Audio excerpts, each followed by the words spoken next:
Vestige కంపెనీలో ఒక్క పీవీకి ఎన్ని డబ్బులు, ఎంత పీవీ చేస్తే మనకి డబ్బులు వస్తాయి? కొంతమంది వెస్టేజ్ కంపెనీలో జాయిన్ అవుతున్నారు. వాళ్ళకి తెలియకుండా చాలా నిర్లక్ష్యంగా వాళ్ళకి వచ్చే డబ్బులు 12,000 వాళ్ళు వదిలేసుకుంటున్నారు. వెస్టేజ్ కంపెనీలో జాయిన్ అయ్యి కస్టమర్ గా మాత్రమే ఉంటూ నెలకి 12,000 ఎలా తీసుకోవచ్చో నేను ఈ వీడియోలో చెప్తాను. వెస్టేజ్ కంపెనీలో మీరు జాయిన్ అయ్యి ఏదైనా ఒక ప్రొడక్ట్ 30 రూపాయలు పెట్టి కొంటే ఆ ఒక్క ప్రొడక్ట్ కి మీకు ఒక పీవీ వస్తుంది. 2,000 పెట్టి మీకు కావాల్సిన ప్రొడక్ట్స్ పేస్ట్, సబ్బు, వంట నూనె, షాంపూ, సప్లిమెంట్స్ ఇంకా చాలా ఉంటాయి. ఏవైనా కొనుక్కోవచ్చు. ఒక 2,000 పెట్టి కొంటే మీకు 60 పీవీ వస్తాయి. ఇలా 4 నెలలు కంటిన్యూగా తీసుకోవడం వల్ల 5వ నెల మీకు 1,200 ప్రొడక్ట్స్ ఫ్రీగా వస్తాయి. ఇన్ని రోజులు మీరు ఆ ప్రొడక్ట్స్ వాడుతూనే ఉన్నారు మీకు తెలిసిన షాప్ లో.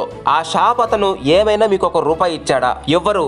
ఎందుకంటే వాళ్ళకి లాభం కావాలి కాబట్టి. రోజు వాడే ప్రొడక్ట్సే వెస్టేజ్ కంపెనీలో తీసుకున్నారు. మరి 4 నెలలు కంటిన్యూగా కొంటే 5వ నెల 1,200